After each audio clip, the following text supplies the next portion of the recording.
Welcome to our adventures in ruins, where we take some happy detours with four-legged guides, submarine bases, and a grumpy shepherd.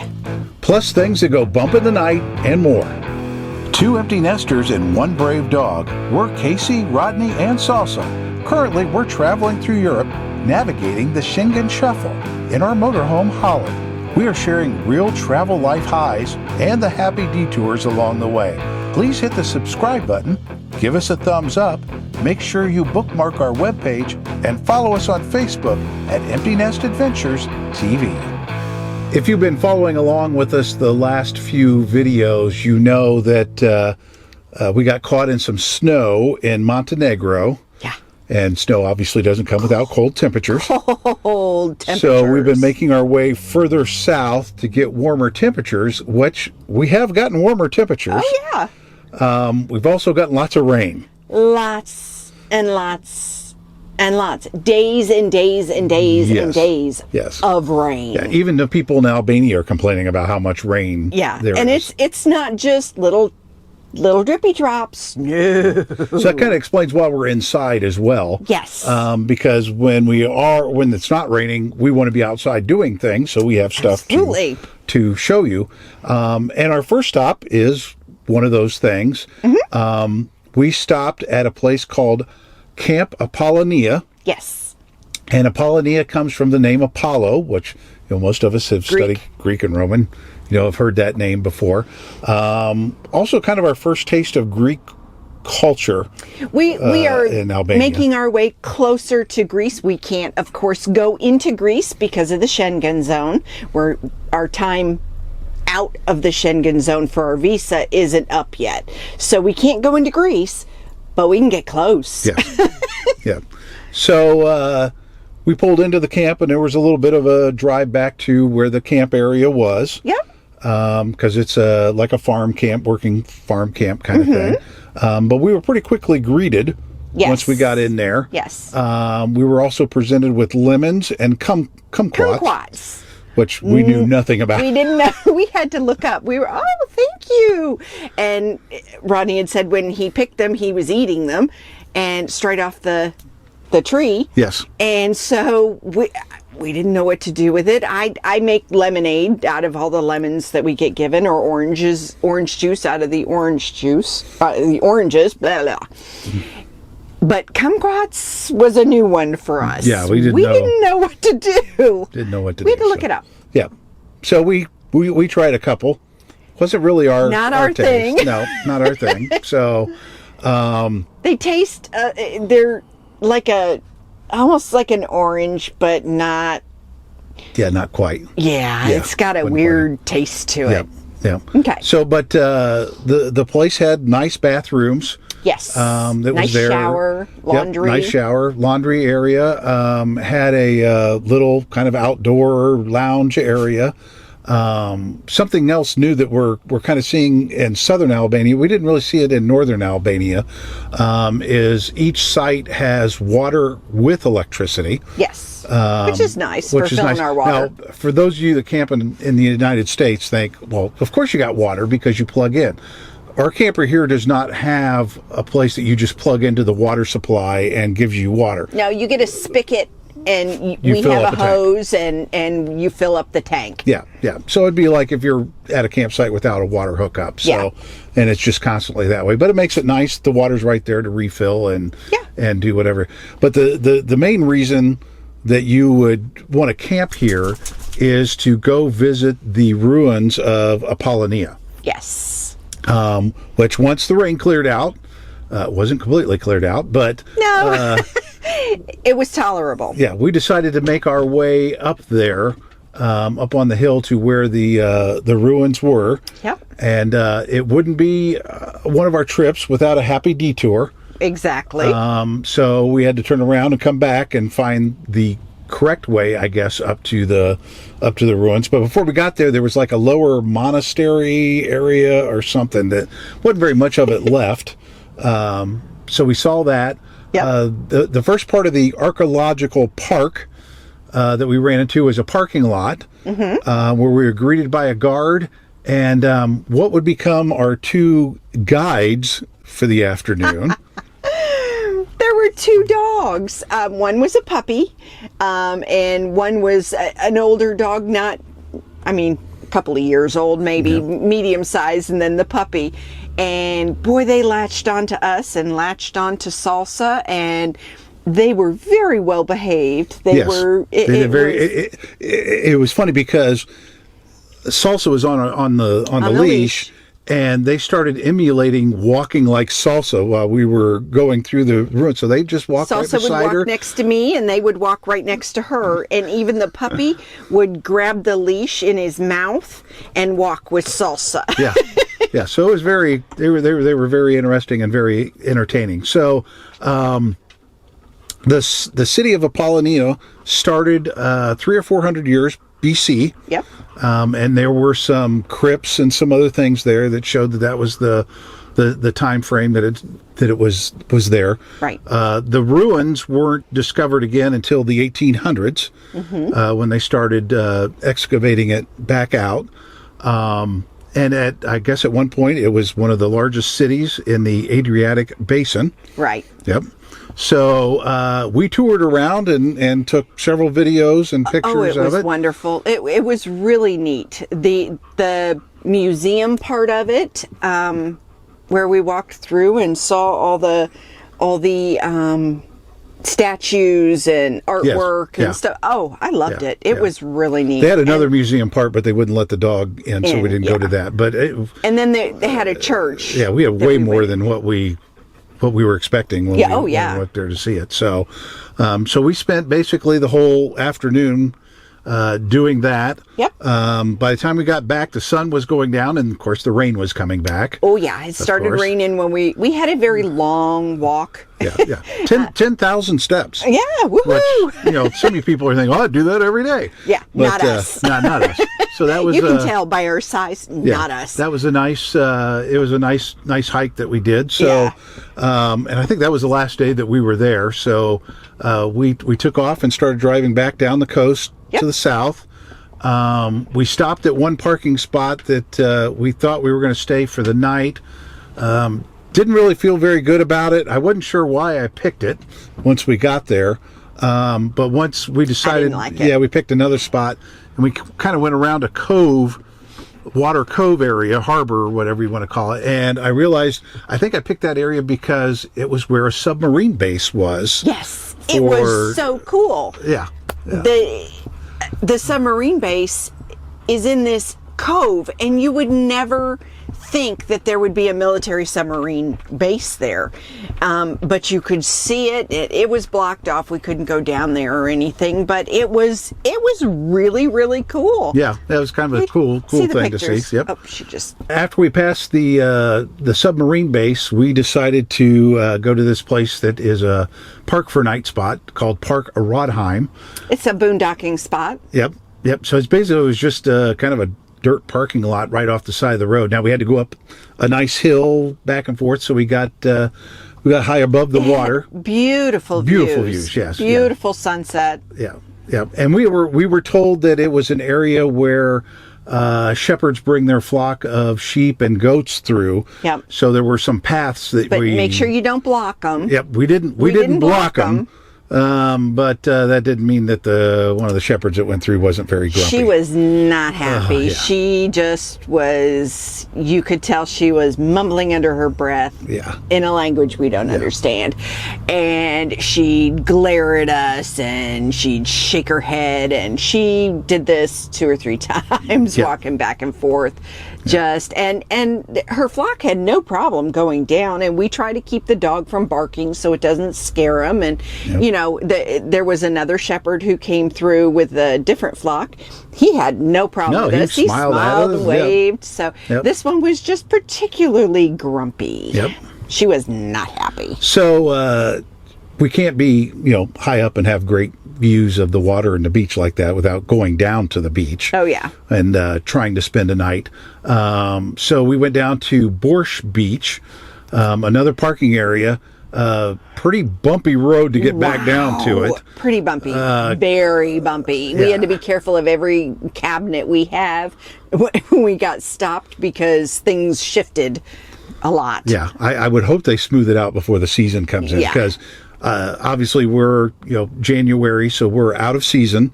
Yes. Pretty much everything down there was closed. But it is amazing in Albania how much construction they're doing. We've heard that there are 3 times the population that come in just as tourists. Yeah.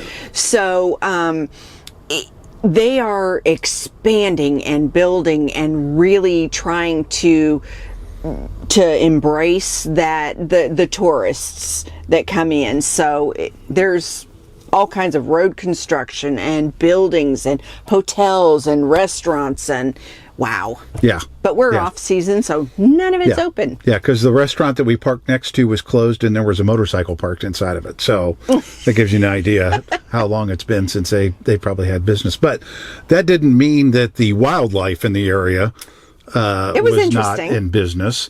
We had a little bird that would park on our outside mirrors and tap on the windshield at night. Tap on the windshield. Just keep tapping on the windshield. And then we had the fighting cats at night. Lots of fighting cats. A donkey passing by, stray donkey. Stray donkey. We don't know and who then it was. There were some free roaming horses when we were driving away. So part of the reason we go to the beach, she's the beach girl. Yep. And, the waves crashing on the beach, which we could hear. Yes. Usually means that she has a very nice sleep. But this was just way too many bumps in the night and it was things just going on. it was just too noisy, too busy. I mean, just odd noises, not your ones that you can live with. I can live with little traffic going by and things like that, but this was just a kind of a constant of unusual sounds. Yeah. So we only spent one night there, and we headed down toward Sarandë, which is known as the Riviera of Albania. Yes.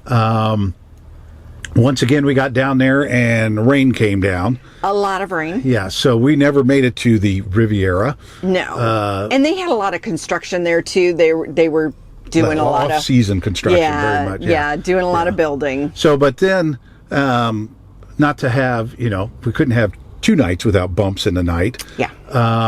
And this was the first campground or place that we have been probably throughout the whole month of January that had more than us there. Yeah. Because there were 2 other campers parked there when we got there. Yep. And it's funny because it's one of those things, the camp host came up and, showed me where things are, where we could park, where we plugged into electricity and everything. And then he boasted about he was the security.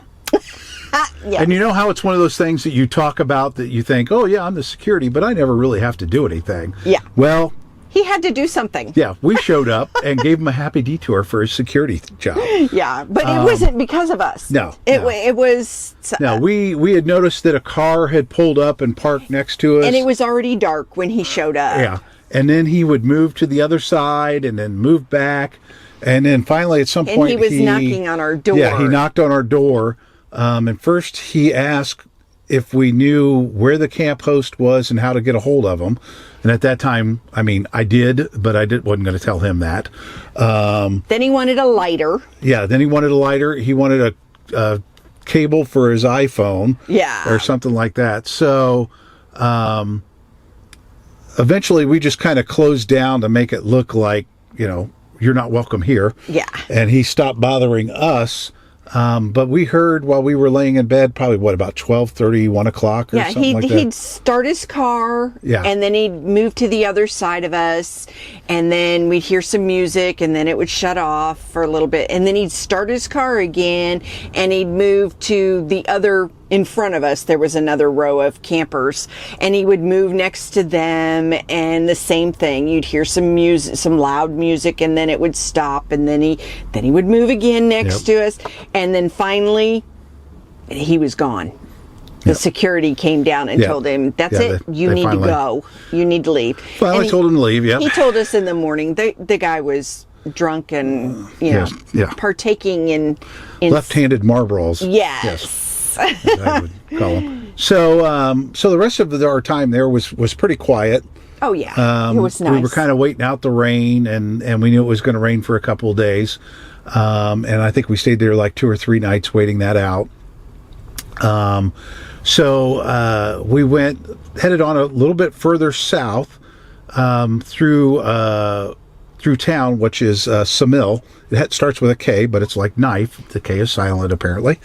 Absolutely love his pronunciation. So on the other side of that town is the Butrint ruins, which is another large site, and we wanted to see that because we really enjoyed Apollonia. Yeah, we really enjoyed that. So we wanted, and there was another one, and we were close, so why not? We like the history stuff, and to me, it's just the idea that you're walking around somewhere that other people were walking 2,500 years ago, in a little Amazing. City. So thousands of years ago. We pulled up and we parked in the parking lot, and we kind of parked off to the side, out of the way. But when we got out of Holly and started walking toward the entrance, the guard told us that we had to move. Can't park a motorhome there. We need to park it up by where the buses are. So we went ahead and moved. By that time, the local dogs had already kind of latched on to us. Yeah. We had a mama dog. She was her eyes, she was so expressive. Yeah. And you can tell she had several litters of puppies. But she was alone, so I told Rodney, go give her some dog food. Because you feel bad for the ones that are kind of skinny, and you know that they come up to the RVs or the motorhomes because they know we have food in here. Yeah. So, we give them a little bit of food here and there. Yep. Yep. So unfortunately, Mom didn't stick with us. We think one of her sons did. Yes. And he was not very well behaved. No, he was enamored with Salsa and just would not biting at her legs and would not leave her alone. Yeah. So that was not that guide dog was not as enjoyable. No. Certainly didn't get their tip. No. So these ruins were born from a prehistoric Greek colony, because Greece is only a couple from there. It was away. It was like a mile away. Yeah.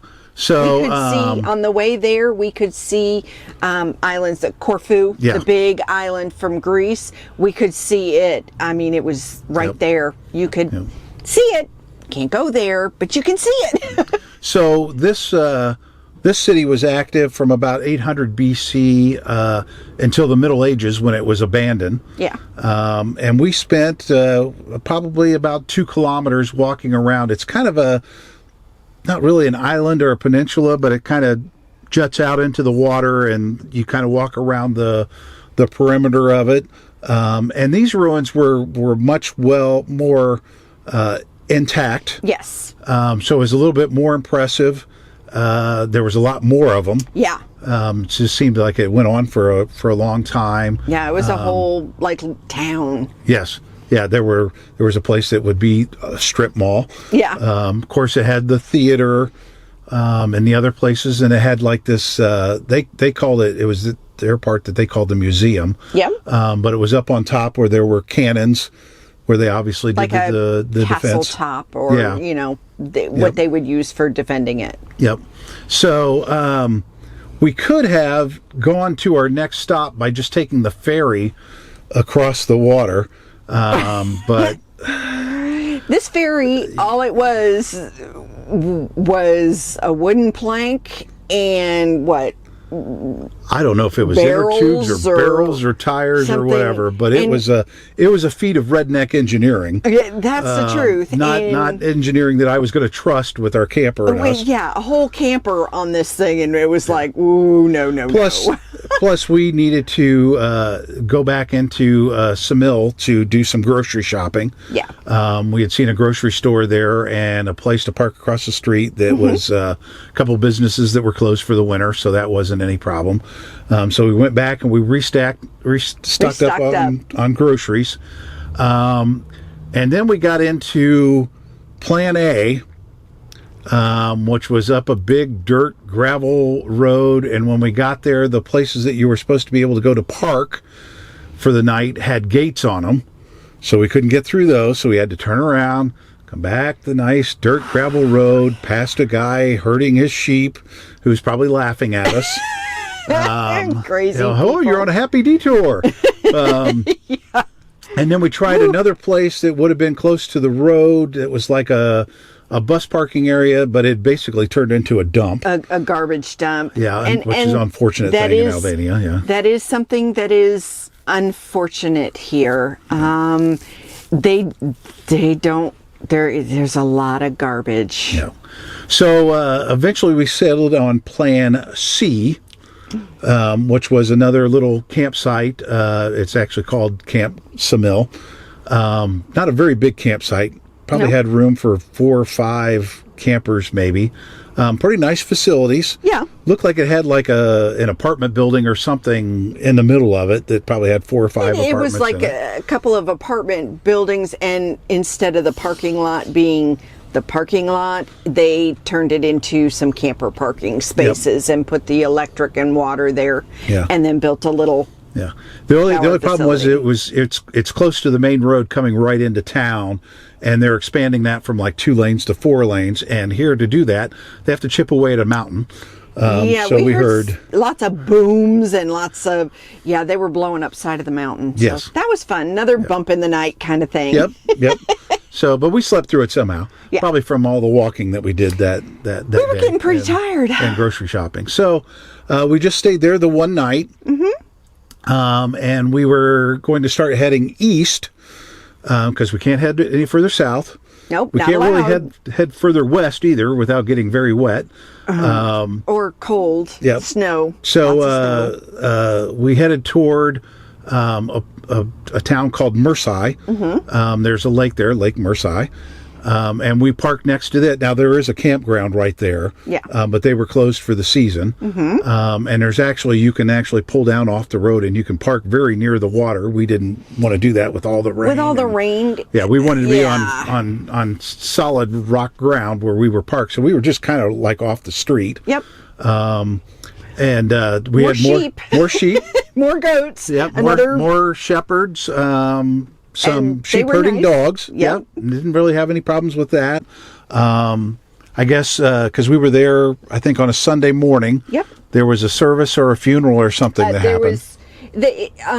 One of the things that we've noticed is where there's a cemetery, there's a little, and I don't want to say church because I don't think it's really a church.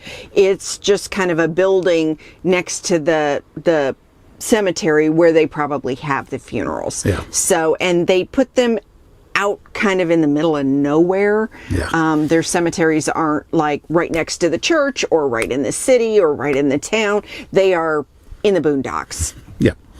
Yep. So when we got up the next morning from that, we decided we wanted to take a little walk around the lake. Yep.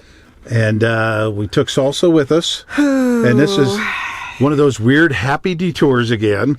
Yeah. We got, I don't know, not even 100 meters from the camper, but when we realized that her Salsa was walking funny, and I looked, and her paws were just covered in burrs. She had giant, very sharp burrs all in her paws. So we quickly whisked her back to the camper and got them all out of her paw, cut them all out, and from then on she had to wear her boots, her shoes that she loves so much. And we'll show video of that in our next installment as we continue. And just to give you a hint, yes, the temperatures do stay warmer. A little bit. And the rain follows us around. In fact, that's going to be kind of the theme of our next video. So you'll want to stay tuned for that and our little nickname for the country that we're in right now that we've changed. So that will be on our next Empty Nest Adventures TV.